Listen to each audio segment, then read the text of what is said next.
Hey, witches! Hello, welcome back to another episode of history. And what a great time to learn about History, history. right? So we're finishing up Marion Gibson's book called Witchcraft, A History and 13 Trials. There's this episode, and then there'll be one more from this book. We are on part 3 officially, which is called Transformations. And this is more into the, um, okay, there's actually a little snippet that talks about this. So we're going into witch trials today, which is where witch trials become increasingly metaphorical. Um, that they manifest as drama playing out anxiety about key issues like sexual boundaries and orientations, poverty, education, insanity, fraud, racial prejudice. Part 3 of the book broadens the scope, this is a direct quote, of the witch trial stories it tells to think about the world we live in today.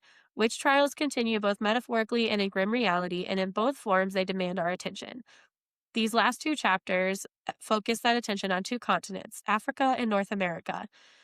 Each chapter examines a central trial but broadens out to include a wider discussion of the issues that have created the trial and explains how people have responded to it. So this chapter or this episode is going to be in Africa. And actually, um, this main witch we're going to talk about is technically a fictional character. Um, and that is because people have learned that in order to get sympathies rising, it's easier to do that through a fictional story or like a fictionalized version of a story than it is by telling them the facts of a situation.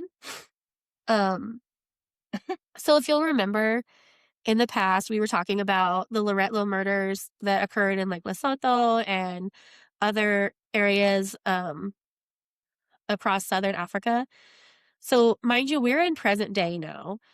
These murders still happen in certain parts of Africa. Um, and specifically, one thing that was highlighted is Africans with albinism are at special risk because their bodies are thought to be magical. Um, which I just thought was really interesting because I feel like it is a really like seeing someone with that here isn't as jarring because there are so many like white people or fair skinned people here. Hmm. But in Africa, where even like the whiter people are going to be tanned because they're closer to the equator, there's like less, um, in certain areas, there's less, like sun cover. Seeing someone with albinism who cannot tan is going to be a little more jarring. Um, but anyway, um, the first fictionalized story about witchcraft or Loretto murders in um, South Africa was in the 1950s. I'm going to mispronounce a lot of this shit because I've not been feeling well, so I did not have time to go do pronunciations. Bennett Kaketla was writing a novel in the 1950s, and he thought, and unfortunately was correct, that fictional representations of the problems of witchcraft murders and witch trials would reach a wider, more receptive audience than any trial record or official report. Um, and it's interesting because in his book, he blames imported demonology for driving witchcraft belief. Um, so he is blaming westernized Christianity, but he is a Western Christian. So it's interesting that he can be a part of that, but still recognize that his religion is part of the problem in Africa. Um, so he kind of set the stage for these fictionalized versions of witch trials. Um, and in 2017, there was a film that came out about an African witch trial called I Am Not a Witch, which the aim of this movie was to start conversations about South African witchcraft beliefs. The film begins, and there's a little girl named Shula which means uprooted because no one knew her real name or where she was from. Um, she comes to a nameless village without parents or relatives. She's an orphan. Um, and immediately, and as one does, the people were like, an orphan with nobody here for her and a woman, which um so she is first accused because she is staring at a woman carrying water from a well. Again, orphan, no one to care for her. She's probably thirsty, so she's staring at this woman carrying water from the well. Um, Yeah. I would be and the staring at woman, somebody who's got water. right. Well, this woman happens to stumble and trip, spilling her bucket, and that's witchcraft. That is Shula's fault. She did that on purpose. Um, and now the whole community says that they can no longer draw water from their well because she has cursed it. Um, she is Excuse the first. fuck out of me. Right. This little girl. And she's a little girl. Like this, she's played by a child actor, Margaret Malubwa. Um, so like this is a child. And I think that that's the point that they're trying to make is that this is insane. Like this is a little orphan child who had nothing. She did nothing but look at a woman who was carrying water because she was thirsty. And now she's on trial for witchcraft, being tried by a police court. Thankfully for her, at least to start out with, the policewoman, or it's a policewoman that's trying her case. Um, and Officer Josephine is sympathetic and questions the accusers about their stories. She's skeptical of their stories. So, because they're like a lot of strange things that have been happening that never used to. One accuser said that Shula attacked him with an axe, cutting off his arm. But he still had both arms. So Officer Josephine was like, the fuck, bro? Um, and she's like not sure what to do. So she only addresses Shula once directly during this trial, and she asks her name, and Shula does not reply. Um, and because Shula is not confirming or denying her guilt, Officer Josephine decides that she cannot dismiss the case, which, let's be real, is bullshit. Again, this is a child. She's overwhelmed. She's terrified. Of course, she's not saying anything. That's a lot of children when they're in trouble or scared, shut down. It's a call to fight or flight response, but whatever.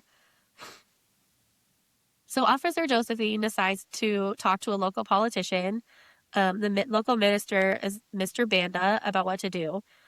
Unfortunately, he fucking sucks and spots an opportunity for greed because if Shula's convicted, he can put her into his witch camp, which is a prison for witches exiled from their home villages, and it's basically a slave camp.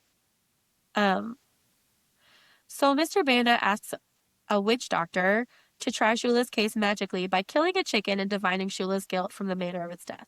So the way that this trial works is they draw a circle on the ground, and the circle is only like maybe 2 feet in diameter, okay? And then they put the chicken in the circle, and they kill it, I'm assuming by breaking its neck. And if in its death throes it walks outside of the 2-foot circle, then she's guilty. It's a small circle. And there's a saying called like a chicken with its head cut off for a reason. They run around after their heads are cut off. So, of course, the dying chicken flops out of the circle, and Shula is convicted and sent to this witch camp.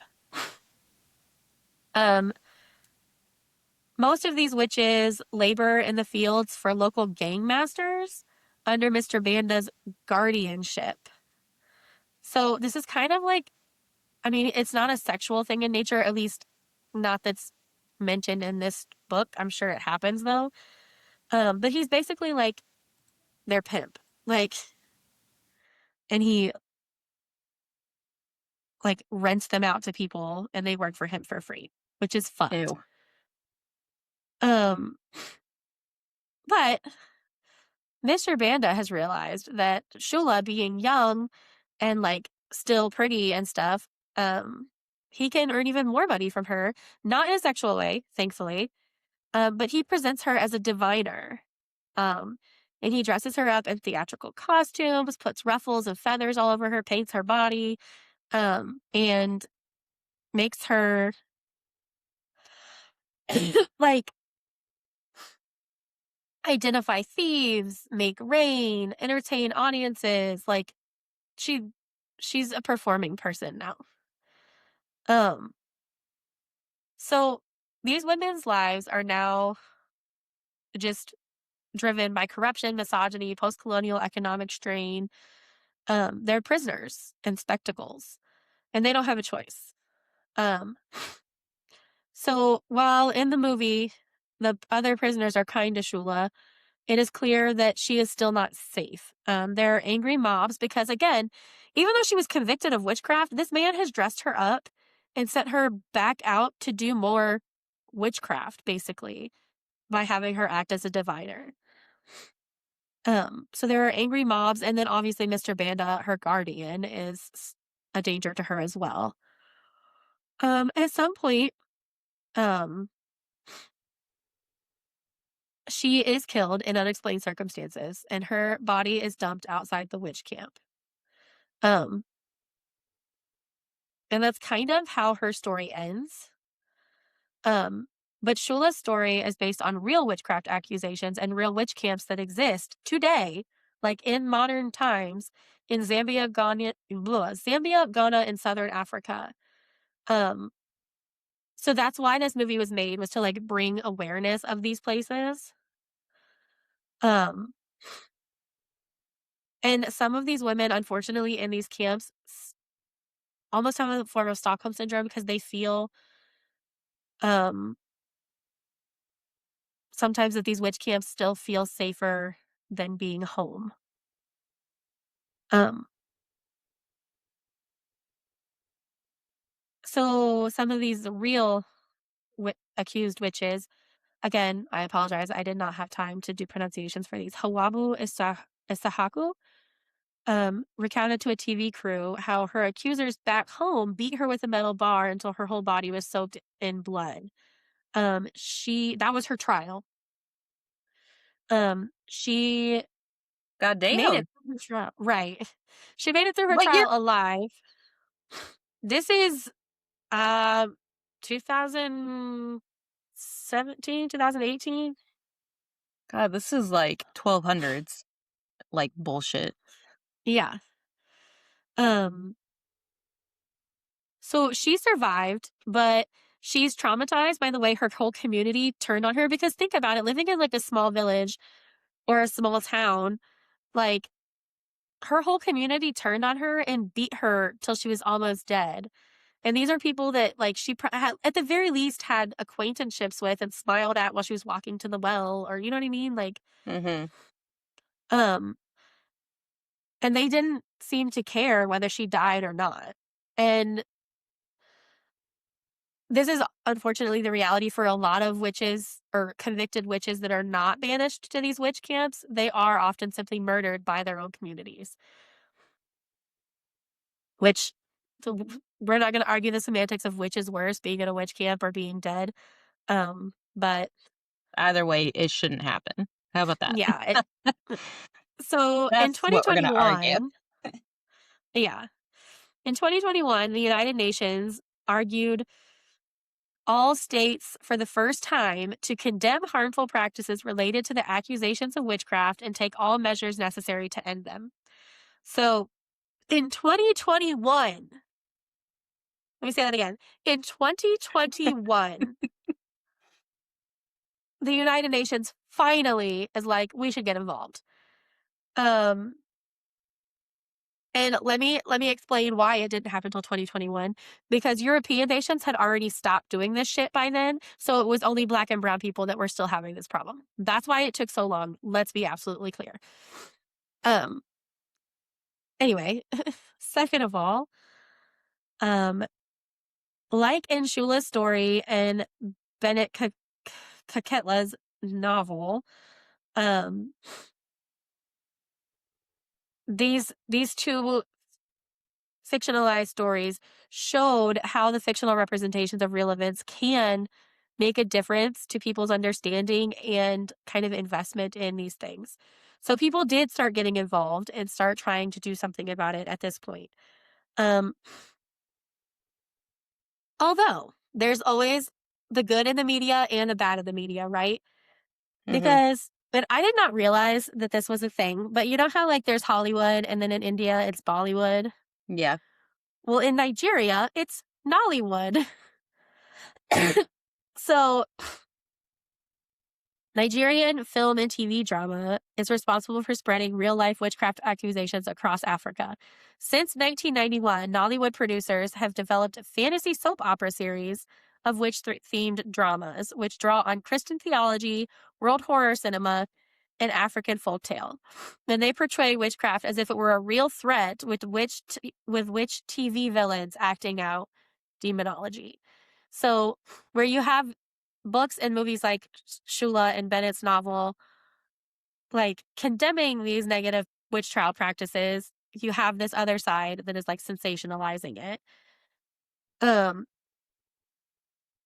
and the crazy thing is, like, the Yoruba cosmology has always contained witches, and they're always like good witches and evil witches, usually called healers and diviners. And I don't know what the negative ones are called because diviners are not evil. Um, but the arrival of Christianity demonized these practices, as it always Shocker. fucking does. So, because Christian missionaries are so uneducated and could not fathom a world that was not dualistic and did not have good and evil and that's it, um, they've kind of superimposed their views onto African folklore. Um, and instead of books like in the like 1800s where these fuckheads wrote books and they got reproduced and sent around, and that's how demonology was passed around. Unfortunately, it's much more accessible today because there are blogs, TV streaming, social media, websites, all of these things that are spreading demonology today. Um, in 1996, the South African government set up the Reluche Commission in its northern province to report on ways to prevent further murders of suspected witches there. So they set up this commission and were like, we're going to start this work by saying that witches cannot actually harm anyone. So the murderers that are murdering these witches have no justification.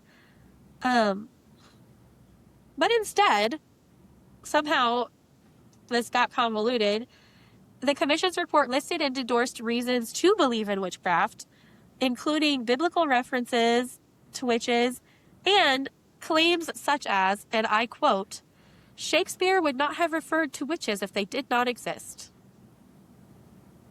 Shakespeare, who wrote fictionalized dramatizations,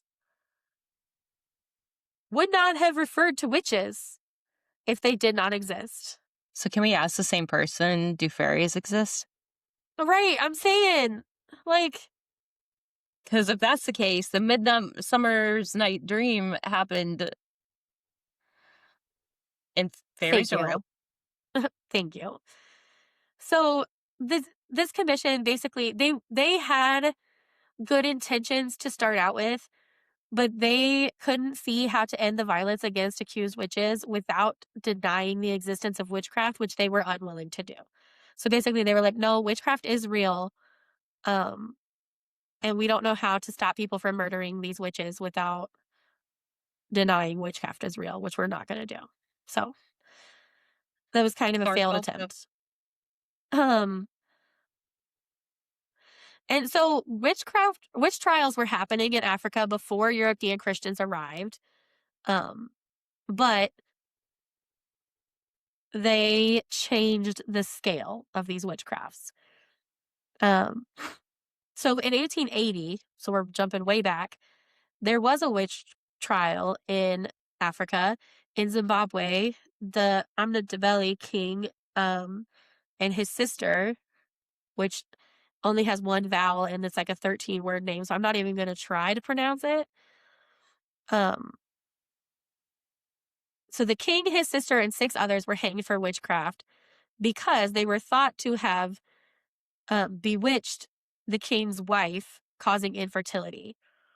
Um,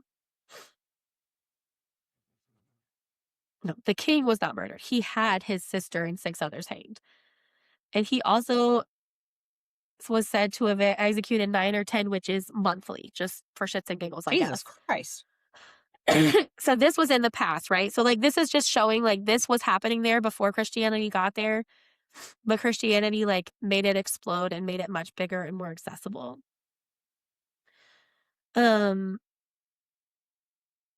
And another example of this was in Madagascar.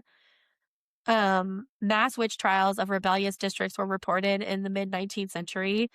People were forced by royal officials to swallow a poison test, and those who died were pronounced guilty, and those who survived were innocent. What? Does it not feel backwards?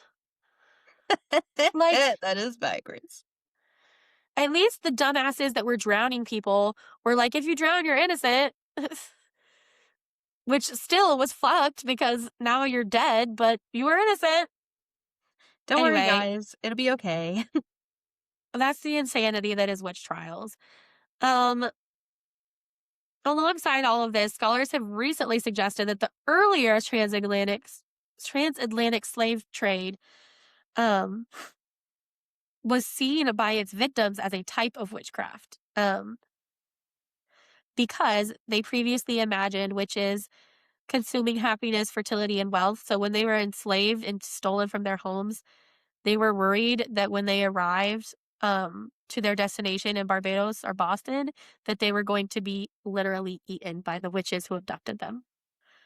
Which is just another type of terror, especially if you've learned about those slave ships and what the conditions were like.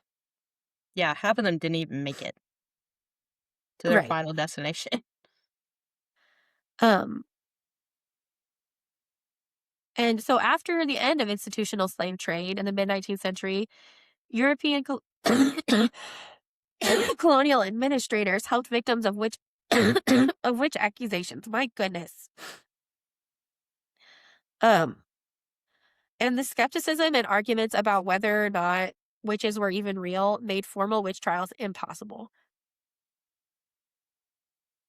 Um, a lot of the new administrators coming to Africa, so the colonial administrators, um, wouldn't even um discuss witchcraft accusations brought to them. In 1914, in Zambia, there was a witchcraft act that forbade making accusations, damn it, against people of being witchcraft, and forbidding the use of witchcraft to discover witches. So basically, they were like, you can't use witchcraft to determine if somebody is a witch because what? That logic doesn't even make sense.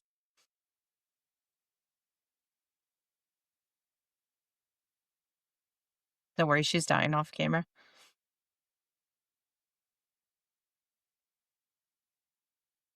My favorite through all of this is that they have some divine intervention that's like causing all of these things, but like they don't want to believe in witchcraft. But they're sitting here saying all these things are whatever. Yeah, it's wild.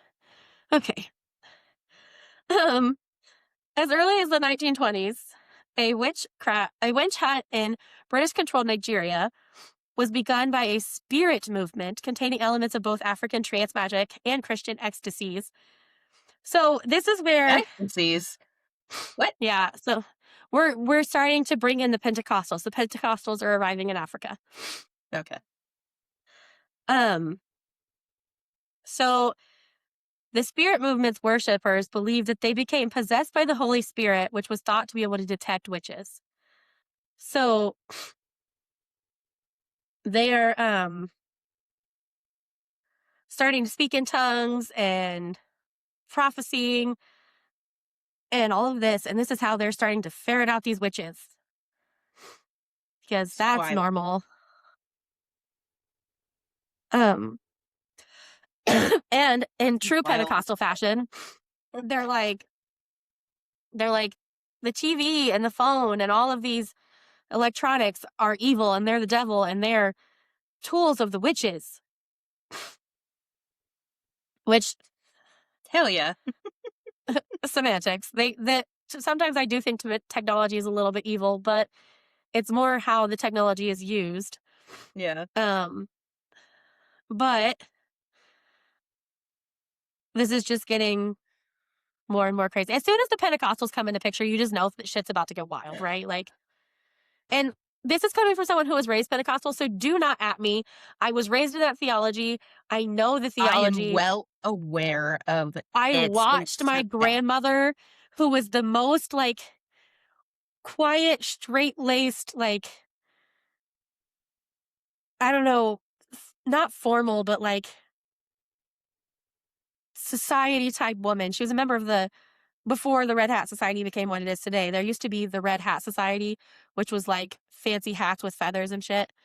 Mm-hmm. And she was a member of that. So like, she was a very like put together woman. I watched her dance up and down the fucking aisle of the church, screaming in another language.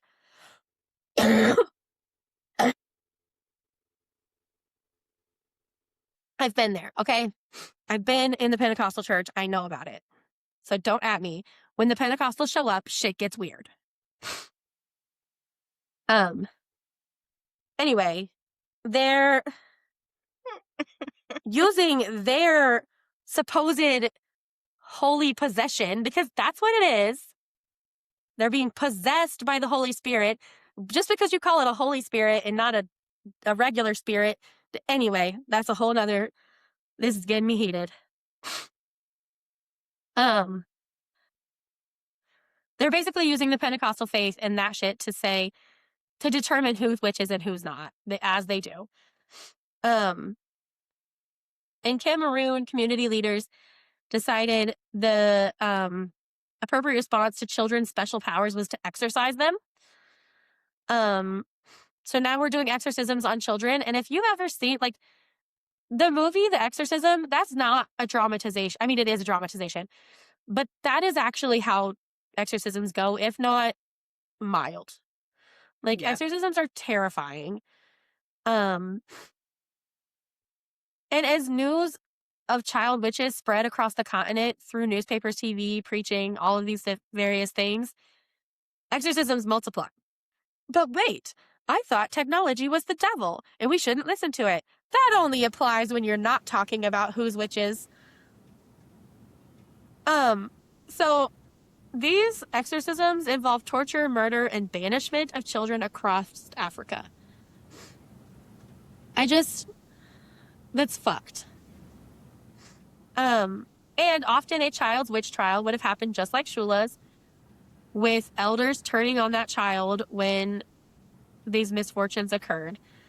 There was a teenager named Veronica who spoke to the Congolese journalist Mapoyo Gale in 2018, and she had been accused of witchcraft after her neighbor's child died shortly after she collected a cell phone from him.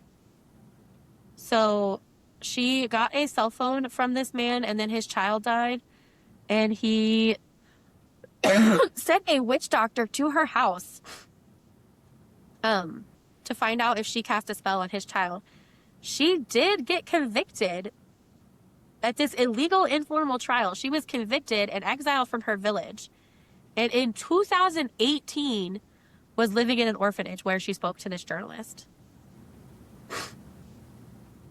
A 7-year-old Congolese exile said that they were in a prayer room when the pastor declared that they were a witch. They blindfolded this 7-year-old child then the minister continued to accuse the boy of killing his own mother, and his father agreed with the minister. And so this child was then exiled. This is nuts. And so there was more like, as the Christians come in and they see the, This is barbaric.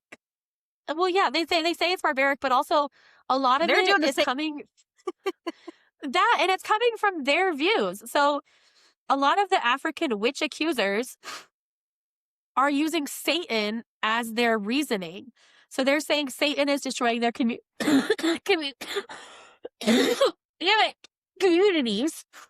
Satan in you right now. Oh my God. He's bringing senseless violence, civil war, AIDS, collapsing social structures, chaotic migration, starvation, and modern slavery. That's all Satan. But for some reason, instead of going after Satan, we're killing our own people. It's fine. So what is important is to end the global injustice that drives people into despair and stop the demonizing violence and cruelty that flow from it. And let me say this again, because I started this. What is important is to end the global injustice that drives people into despair and stop the demonizing violence and cruelty that flow from it. So things like senseless violence, civil and international war, AIDS, collapsing social structures, chaotic migration, starvation, and modern slavery are the things that are driving these witch trials. And if we were to, instead of trying to take over these countries, we're to try to help them build up their own systems. Listen, I'm trying not to cough. We're to try to help them build up their own systems, and to stop the mass, like socioeconomic differences across the country. Those things are the things that would stop these things. So remember, Shula's story, the movie, came out in 2017. And it has brought attention of the South African witch trials to the global stage. But the activists and scholars that are trying to help are still facing difficulties. Leo Igwe, founder of Advocacy for Alleged Witches, has been arrested and physically assaulted on a regular basis between 2017 and 2019. In 2019, a conference on witchcraft beliefs at the University of Nigeria, Nsukka, was organized by professors Elizabeth Onogwu and Egodi Ukendu, was attacked by the Christian Association of Nigeria and the Pentecostal Fellowship of Nigeria. Bishop Gadi Okafor called for aggressive prayers to be directed against it, while Apostle Joseph Ajujungwa called it an attempt to hand over the University of Nigeria to the devil. Again, in 2019. Reflecting in 2021, Egodi Okendu described both a misunderstanding of motive and ignorance of the theme and thrust of the conference. At the time, she had been forced to state, "We are not witches, we are professors and scholars who are intrigued by this phenomena of witchcraft." Some Christian leaders supported her, saying that like know thy enemy, basically. Like, you have to learn about these things to put a stop to them. You can't just And dislike them and go for it. yeah, and so Catholic Bishop Matthew Hassan Kuka argued that European Christians once took African religions to simply mean witchcraft and sorcery. However, with time, the church has tried to dialogue with these beliefs. So this dialogue should continue and universities should contribute. He pointed out that Africans themselves were best placed to discuss their own beliefs. Let me just say that again. Africans themselves were best placed to discuss their own beliefs. In other words, stay in your fucking lane, white people. Don't get me wrong, I know there are white people in Africa. Do not at me.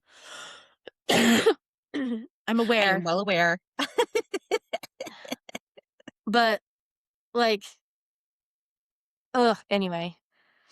There are charities such as ActionAid that work to help accused and convicted witches and to educate the villagers in the hope of minimizing witch trials.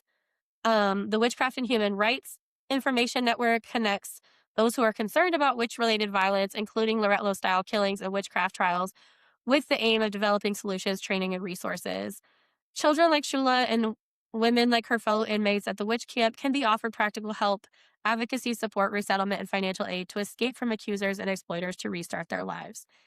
In many ways, they say the most important thing the most important thing is to believe them when they say, "I am not a witch." So the next and the next chapter and the next section of this book, people are going to have a hissy fit about. Some people are going to have a hissy fit about, because it's the last chapter of this book, um, and it is the trial of Stormy Daniels, witchcraft in North America. So I know that there are going to be some people that have some strong feelings about that. And remind you, this book was written in, let me just double check. This book was written in 2023. So this is not even got the most recent bullshit in it. But it's going to compare the atrocities that were happening here and are happening here to those atrocities that were happening in Africa and still are happening in Africa. And it's going to pull some really stark comparisons that some people aren't ready to hear about. So I love that. please add us because I'm ready to argue about it. Anyway. You can only add us for certain things. Yeah. And this is one of them. Hi, Bodhi. I think Bodhi has a go potty. Hello, come here. Come say hi to the people. Come say hi to the people. Mine is still passed out behind me. He's like, Mom, I want to go outside and play in the snow. Look, say hi I to want to go Auntie outside Ann. and play in the snow. Hi, little baby Odie Odie. Yeah, I would like to get He's like, down now. get off me, Mom. Yeah, he wants to go outside. Hold on, we're about done.